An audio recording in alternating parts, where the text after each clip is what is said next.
নমস্কাৰ বন্ধু-বান্ধৱীসকল আজি পুনৰ আপোনালোকৰ বাবে জিকে সেশন এটা লৈ আহিছো আৰু ইয়াতে আমি ইম্পৰ্টেন্ট 25টা জিকে প্ৰশ্নৰ উত্তৰ আলোচনা কৰিম আৰু এডিআৰ বাবে যিসকলে এতিয়ালৈকে আমাৰ এই অসমীয়া পিডিএফ কেইখন কিনানে সোনকালে কিনি ল'ব গ্ৰেড 3 এই পিডিএফ খনৰ 18000 প্ৰশ্নৰ উত্তৰ আছে মাত্ৰ 152 টকা ডেসক্ৰিপচনত লিংক দি দিছো আৰু যদি আপোনালোকে মক পেপাৰ কিনিব বিচাৰে ফুল লেন্থৰ 10টা মক পিডিএফ আছে তো আপোনালোকে এইখিনি 112 টকাতে কিনি ল'ব পাৰে ইংৰাজী মাধ্যমত আছে এই মক পিডিএফ খিনি তো আমাৰ আজিৰ এক নম্বৰ প্ৰশ্নটো ভাৰতৰ ৰাষ্ট্ৰীয় প্ৰাণী কোনটো তো আমাৰ ভাৰতবৰ্ষৰ ৰাষ্ট্ৰীয় প্ৰাণী হৈছে বাঘ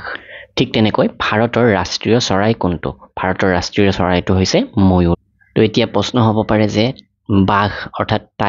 টাইগাৰৰ বৈজ্ঞানিক নাম কি টাইগাৰৰ বৈজ্ঞানিক নাম হৈছে পেন্থেৰা টাইগ্ৰিছ বাঘৰ বৈজ্ঞানিক নাম আৰু ময়ূৰৰ বৈজ্ঞানিক নাম কি তো ময়ূৰৰ বৈজ্ঞানিক নাম হৈছে পাভো ক্ৰিষ্টেটাছ ময়ূৰৰ বৈজ্ঞানিক নাম 3 নম্বৰ প্ৰশ্নটো ভাৰতৰ ৰাষ্ট্ৰীয় জলজ জীৱ কোনটো তো ভাৰতবৰ্ষৰ ৰাষ্ট্ৰীয় জলজ জীৱটো হৈছে গংগা ডলফিন নেক্সট ভাৰতৰ ৰাষ্ট্ৰীয় ফল কোনটো ভাৰতৰ ৰাষ্ট্ৰীয় ফল হৈছে আম আৰু আমৰ বৈজ্ঞানিক নাম মেংগিফেৰা ইণ্ডিকা MANGIFERA মেংগিফেৰা ইণ্ডিকা হৈছে আমৰ বৈজ্ঞানিক নাম নেক্সট প্ৰশ্নটো ভাৰতৰ ৰাষ্ট্ৰীয় ফুল কোনটো ভাৰতৰ ৰাষ্ট্ৰীয় ফুল আমি সকলোৱে জানো পদুম ফুল হৈছে ভাৰতৰ ৰাষ্ট্ৰীয় ফুল কিন্তু ইয়াৰ বৈজ্ঞানিক নাম কি ইয়াৰ বৈজ্ঞানিক নাম হৈছে নিলম্বু NELUM নিলম্বু নিউচিফেৰা NUCIFERA পদুম ফুলৰ বৈজ্ঞানিক নাম নিলম্বু নিউচিফেৰা নেক্সট প্ৰশ্নটো হৈছে ভাৰতৰ ৰাষ্ট্ৰীয় গছ কোনটো ভাৰতবৰ্ষৰ ৰাষ্ট্ৰীয় গছ হৈছে বটগছ বা যিটো কোৱা হৈছে বানিয়ান টি BANYAN বানিয়ান ট্ৰি আমাৰ ভাৰতবৰ্ষৰ ৰাষ্ট্ৰীয় গছ তো 6টা প্ৰশ্ন উত্তৰ আমি চালো ভাৰতবৰ্ষৰ ওপৰত আমি গোটেই অসমৰ তথ্যখিনিও এই সেশনটোতে চাই লম প্ৰশ্ন হিচাপে নহয় আপোনালোকক তথ্য হিচাপে আগবঢ়াম সেইখিনি তো 7 নম্বৰ প্ৰশ্নটো ভাৰতৰ ৰাষ্ট্ৰীয় ক্ৰীড়া কোনটো অৰ্থাৎ ভাৰতবৰ্ষৰ ৰাষ্ট্ৰীয় খেল কোনবিধ হকি খেল আমাৰ ভাৰতবৰ্ষৰ ৰাষ্ট্ৰীয় খেল আৰু হকি খেলৰ ওপৰত হকি খেলৰ লগত জড়িত তথ্য ইয়াৰ আগৰ সেশনত আপোনালোকক যথেষ্টখিনি আগবঢ়াইছো ভাৰতৰ ৰাষ্ট্ৰীয় পতাকাৰ দৈৰ্ঘ্য আৰু প্ৰস্থৰ মাজৰ অনুপাত কিমান তো আমাৰ পতাকাখনৰ দৈৰ্ঘ্য আৰু প্ৰস্থৰ মাজৰ অনুপাত হৈছে 3:2 দীঘল যদি 3 হয় বহল হ'ব 2 তো পতাকাখনৰ বিষয়ে আমি অকণমান তথ্য চাব লাগিব তো আমাৰ এই পতাকাখন কেতিয়া এডপ্ট কৰা হৈছিল 22 জুলাই 1947ত আমাৰ পতাকাখন এডপ্ট কৰা হৈছিল আৰু এই পতাকাখন আমাৰ ৰাষ্ট্ৰীয় পতাকাখন কোনে ডিজাইন কৰিছিল তেওঁৰ নাম হৈছে এটো যথেষ্ট ইম্পৰ্টেন্ট পিংগালী ভেংকায়া নামৰ ব্যক্তিগৰাকীয়ে আমাৰ ভাৰতবৰ্ষৰ পতাকাখন ডিজাইন কৰিছিল ওপৰে গেৰুৱা মাজত শুকুলা আৰু তলত শ্যামল ৰং আছে আৰু মাজত আছে অশোক চক্ৰ য'ত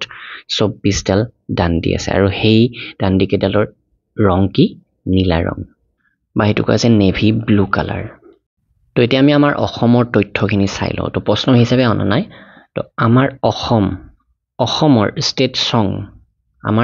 সং কোনটো ষ্টেট সং হৈছে ও মোৰ আপোনাৰ দেশ ঠিক তেনেকৈ আমাৰ অসমৰ ষ্টেট ফেষ্টিভেল কি বা ৰাজ্যৰ উৎসৱ কি বিহু আৰু ষ্টেট ডেন্স কি বিহু ডেন্স হেতু সকলোৱে জানো তাৰ পাছত আহিল আমাৰ অসমৰ ষ্টেট ফ্লাৱাৰ ৰাজ্যিক ফুল কোনটো হেতু হৈছে কপৌ ফুল যিটো কোৱা হৈছে ফক্সটেইল অৰ্কিডছ আৰু আমাৰ অসমৰ ষ্টেট ট্ৰি কি হলং গছ আমাৰ ষ্টেট ট্ৰি আমাৰ অসমৰ ৰাজ্যিক প্ৰাণী কি গড় বা ওৱান হৰ্নড ৰাইনোচেৰাছ এশিঙীয়া গড় আমাৰ ৰাজ্যিক প্ৰাণী আৰু ৰাজ্যিক চৰাইবিধ কি দেওহা যিটো কোৱা হৈছে হোৱাইট উইং উড ডাক তো আমাৰ এডিআৰই এক্সামত যেহেতু 5টা ল্যাঙ্গুৱেজত থাকিব তো আপোনালোকক অসমীয়াত ক'লেও টেনচন নাই ইংৰাজীত ক'লেও টেনচন নাই তো ইংৰাজীটো থাকিব অসমীয়াটো থাকিব তো তেনে ক্ষেত্ৰত তথাপি মই আপোনালোকক কৈছো দেওহা তো ইংৰাজীত কোৱা হৈছে হোৱাইট উইং উড ডাক নেক্সট প্ৰশ্নটো হৈছে আমাৰ ভাৰতৰ ৰাষ্ট্ৰীয় সংগীত কোনে লিখিছিলে আমাৰ ভাৰতৰ ৰাষ্ট্ৰীয় সংগীতটো কোনে লিখিছিলে ৰবীন্দ্ৰনাথ ঠাকুৰে লিখিছিলে এই ৰাষ্ট্ৰীয় সংগীতটো তো আমাৰ ৰাষ্ট্ৰীয় সংগীতটো কোনটো জনগণ মন অধিনায়ক হেতু হৈছে আমাৰ ৰাষ্ট্ৰীয় সংগীত কিন্তু প্ৰশ্ন আহিব পাৰে ৰাষ্ট্ৰীয় গীত ভাৰতৰ ৰাষ্ট্ৰীয় গীত কোনটো বা ৰাষ্ট্ৰীয় গীতটো কোনে লিখিছিলে তো প্ৰথমতে ৰাষ্ট্ৰীয় গীতটো হৈছে বন্দে মাতৰম গীত বুলি ক'লে বন্দে মাতৰমটো হ'ব আৰু সংগীত বুলি ক'লে এইটো আমাৰ জনগণ মন সেইটো হ'ব তো নেক্সট প্ৰশ্নটো ভাৰতৰ এই ৰাষ্ট্ৰীয় গীতটি কোনে লিখিছিলে বঙ্কিম চন্দ্ৰ চেটাৰ্জীয়ে এই ৰাষ্ট্ৰীয় গীতটো লিখিছিলে নেক্সট প্ৰশ্নটো হৈছে মহাত্মা গান্ধীক প্ৰথমতে ৰাষ্ট্ৰৰ পিতৃ বুলি কোনে অভিহিত কৰিছিলে তো মহাত্মা গান্ধীক প্ৰথমবাৰৰ বাবে ৰাষ্ট্ৰৰ পিতৃ বুলি অভিহিত কৰিছিলে নেতাজী সুভাষ চন্দ্ৰ বসুৱে আৰু মহাত্মা গান্ধীক বা আমাৰ গান্ধীজীক মহাত্মা নামটো কোনে দিছিলে তো সেইটো আপোনালোকে কমেন্ট কৰি জনাব ভিডিওৰ শেষত মই আপোনালোকক জনাম তথাপি আপোনালোকে এতিয়া কমেন্ট কৰি জনাব আমাৰ ৰাষ্ট্ৰীয় পঞ্জিকা কোনটো আমাৰ ৰাষ্ট্ৰীয় পঞ্জিকা হৈছে হকা সম্বাদ জাতীয় সংগীত গোৱাৰ মুঠ সময় কিমান তো 52 সেকেন্ডত আমি জাতীয় সংগীত বিলাক গাই শেষ কৰিব লাগে কোনে তেজস্ক্ৰিয়তা আৱিষ্কাৰ কৰিছিলে তেজস্ক্ৰিয়তা আৱিষ্কাৰ কৰিছিলে হেনৰি বেকুৱেৰেলে তেজস্ক্ৰিয়তা অৰ্থাৎ ৰেডিঅ' এক্টিভিটি তো তেওঁ ৰেডিঅ' এক্টিভিটি আৱিষ্কাৰ কৰিছিলে আৰু তেওঁ ইয়াৰ বাবে নোবেল বঁটা লাভ কৰিছিলে 1903 চনত নেক্সট প্ৰশ্নটো হৈছে পেচমেকাৰ শৰীৰৰ কোনটো অংশৰ সৈতে সম্পৰ্কিত যথেষ্ট ইজি প্ৰশ্ন শৰীৰৰ হৃদযন্ত্ৰৰ সৈতে বা হাৰ্টৰ সৈতে এই পেচমেকাৰটো জড়িত হৈ আছে মানৱ শৰীৰৰ কোনটো গ্ৰন্থিক মাষ্টাৰ গ্ৰন্থি বা মাষ্টাৰ গ্লেণ্ড বুলি কোৱা হয় পিটুইটাৰী গ্ৰন্থিকে কোৱা হয় মাষ্টাৰ গ্ৰন্থি বা মাষ্টাৰ গ্লেণ্ড তো এই পিটুইটাৰী গ্লেণ্ডটো ক'ত থাকে তো সেইটো যথেষ্ট ইম্পৰ্টেণ্ট তো আমাৰ ব্ৰেইনত থাকে এই পিটুইটাৰী গ্লেণ্ডটো তো হাইপোথেলামাছ নামৰ যিটো অংশ আছে তাৰে তলতে আমাৰ এই পিটুইটাৰী গ্ৰন্থিটো অৱস্থিত নেক্সট প্ৰশ্নটো কাৰ্বনৰ আটাইতকৈ বিশুদ্ধ প্ৰকাৰ কোনটো কাৰ্বন অৰ্থাৎ পাৰমাণৱিক তালিকাত সিৰে যিটো বুজোৱা হৈছে কাৰ্বন ইয়াৰ আটাইতকৈ বিশুদ্ধ প্ৰকাৰটো হৈছে হীৰা ডায়মণ্ড আটাইতকৈ বিশুদ্ধ কাৰ্বনৰ নেক্সট কোনে এক্স-ৰে উদ্ভাৱন কৰিছিলে যথেষ্ট ইম্পৰ্টেণ্ট প্ৰশ্ন এক্স-ৰে উদ্ভাৱন কৰিছিলে ৰণ্টজেন তেওঁৰ ফুল নামটো হৈছে উইলহেল্ম কনৰাড ৰয়েণ্টজেন আৰু তেওঁ 1895 চনত এই এক্স-ৰে আৱিষ্কাৰ কৰিছিলে নেক্সট প্ৰশ্নটো মানুহে প্ৰথমে কোনটো ধাতু ব্যৱহাৰ কৰিছিলে তো মানুহে প্ৰথম কোনটো ধাতু ব্যৱহাৰ কৰিবলৈকে শিকিছিলে তাম অৰ্থাৎ কপাৰ আৰু এতিয়া কিছুমান প্ৰশ্ন হ'ব পাৰে যে কপাৰৰ ৰাসায়নিক সংকেত কি Cu ৰে সূচোৱা হৈছে কপাৰক আৰু পৰ্যাবৃত্ত তালিকাত ইয়াৰ স্থান কি বা ইয়াৰ এটমিক নাম্বাৰ কি কপাৰৰ এটমিক নাম্বাৰ হৈছে 29 তো এইবিলাক যথেষ্ট ইম্পৰ্টেণ্ট তো আপোনালোকে এইবিলাক পাৰিলে নোট কৰি ল'ব নেক্সট প্ৰশ্নটো মহাকাশচাৰী এজনে বাহিৰৰ আকাশখন কেনেকুৱা দেখে বাহিৰৰ আকাশখন মহাকাশচাৰীজনে ক'লা দেখিব কিন্তু আমি পৃথিৱীৰ পৰা আকাশখন কেনেকুৱা দেখো নীলা দেখো কিন্তু বাহিৰত মহাকাশত যেতিয়া গুচি যাব এজন ব্যক্তি তেওঁ আকাশখন চালে ক'লা দেখিব কোনে দূৰবীন উদ্ভাৱন কৰিছিলে দূৰবীন উদ্ভাৱন কৰিছিলে গেলিলিঅই তো গেলিলিঅ বুলি কওঁতে আৰু কেইটামান তথ্য আপোনালোকে নোট কৰি লওক তো গেলিলিঅ'ৰ জন্ম হৈছিলে 15 ফেব্ৰুৱাৰী 1564 অৰ্থাৎ তেওঁৰ জন্ম 1564 চনত বুলি কওঁতে 16 আৰু 17 শতিকাৰ তেওঁ এগৰাকী বিজ্ঞানী 16 আৰু 17 শতিকাৰ বুলি কৈছো মই আপোনালোকক কাৰণ তেওঁৰ মৃত্যু হৈছিলে 1642 চনত আৰু তেওঁ আৱিষ্কাৰ কৰা প্ৰথমতে এইটো আমি দূৰবীনৰ বিষয়ে পালো ঠিক তেনেকৈ তেওঁ এই দূৰবীন আৱিষ্কাৰ কৰাৰ লগে লগে আৱিষ্কাৰ কৰিছিলে শনি গ্ৰহৰ ৰিংবিলাক তাৰোপৰি বৃহস্পতি গ্ৰহৰ যিবিলাক উপগ্ৰহ আছে সেই উপগ্ৰহবিলাকো তেওঁ আৱিষ্কাৰ কৰিছিলে নেক্সট প্ৰশ্নটোলৈকে আহিছো দিল্লীত মহাত্মা গান্ধীৰ সমাধিৰ নাম কি মহাত্মা গান্ধীৰ সমাধিৰ নাম হৈছে ৰাজঘাট তো মহাত্মা গান্ধী বুলি কওঁতে আমি বাপুজিৰ বিষয়ে আৰু দুটামান তথ্য মনত ৰাখিলোঁ তেওঁৰ জন্ম কেতিয়া হৈছিলে 2 অক্টোবৰ 1869 চনত 1869 চনত পোৰবন্দৰৰ নামৰ ঠাইখনত আৰু তেওঁৰ মৃত্যু হৈছিলে তেওঁক বিশেষকৈ হত্যা কৰা হৈছিলে 30 জানুৱাৰী 1948 চনত তেওঁক নাথুৰাম গডছে গুলিয়াই হত্যা কৰিছিলে 30 জানুৱাৰী 1948 চন এই দুটা মনত ৰাখিব গ্ৰেড 4 এক্সামৰ বাবেও ইম্পৰ্টেণ্ট হৈ পৰে এইকেইটা মহাত্মা গান্ধীৰ সম্পূৰ্ণ নামটো কি আছিল মোহনদাস কৰমচান্দ গান্ধী তেওঁৰ পিতৃৰ নাম আছিল কৰমচান্দ গান্ধী আৰু মাতৃৰ নাম আছিল পুতলিবাই আৰু মহাত্মা গান্ধীৰ ঘৈণীয়েকৰ নাম আছিল কস্তুৰবা গান্ধী নেক্সট প্ৰশ্নটো ভাৰতৰ প্ৰথমখন ৰেল ক'ৰ পৰা চলিছিলে তো ভাৰতৰ প্ৰথমখন ৰেল বোম্বাইৰ পৰা বৰ্তমানৰ মুম্বাইৰ পৰা থানেলৈকে চলিছিলে এইটো এটা ইম্পৰ্টেণ্ট তথ্য কোন তাৰিখে চলিছিলে সেইটো আপোনালোকক জনাই আছো 16 এপ্ৰিল 1853 চনত এই ট্ৰেইনখন চলিছিলে এটা 34 কিলোমিটাৰ ডিসটেন্স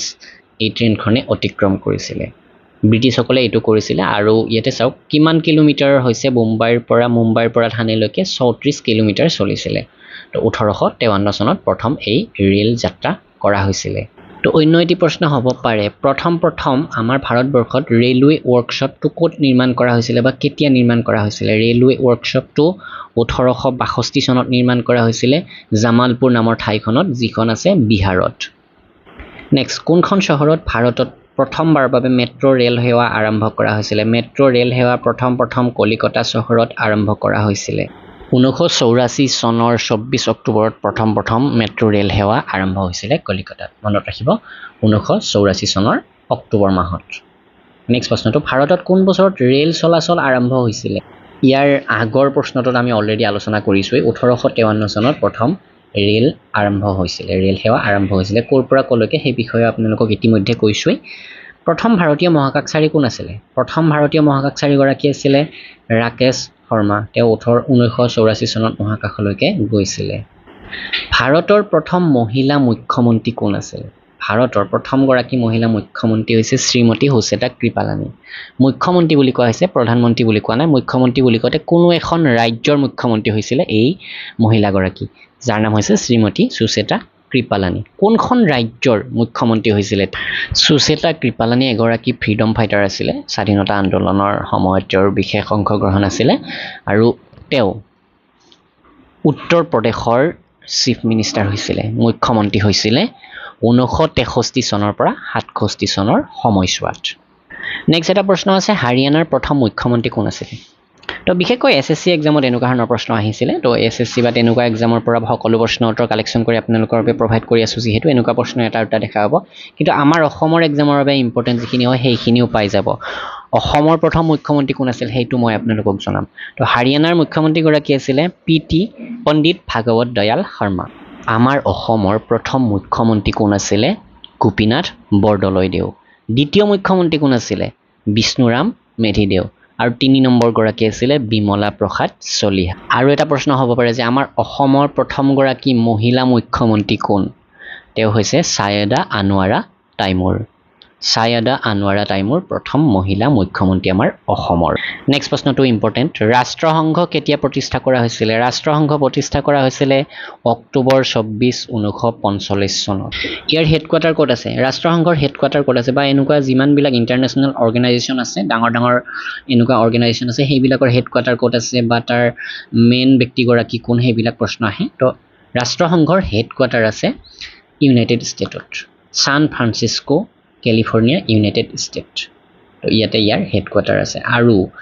ৰাষ্ট্ৰসংঘৰ বৰ্তমান তো একচুৱেলি সান ফ্ৰান্সিস্কোত প্ৰথম এই ৰাষ্ট্ৰসংঘ প্ৰতিষ্ঠা কৰা হৈছিল কিন্তু বৰ্তমান ইয়াৰ হেডকোৱাৰ্টাৰটো নিউয়ৰ্কত আছে তো আপোনালোকে নিউয়ৰ্ক লিখিব লাগিব আৰু ৰাষ্ট্ৰসংঘৰ বৰ্তমান মুঠ কেইখন দেশ মেম্বাৰ হিচাপে আছে 193 খন দেশ মেম্বাৰ হিচাপে আছে আৰু দুখন দেশ এনেকুৱা যিখন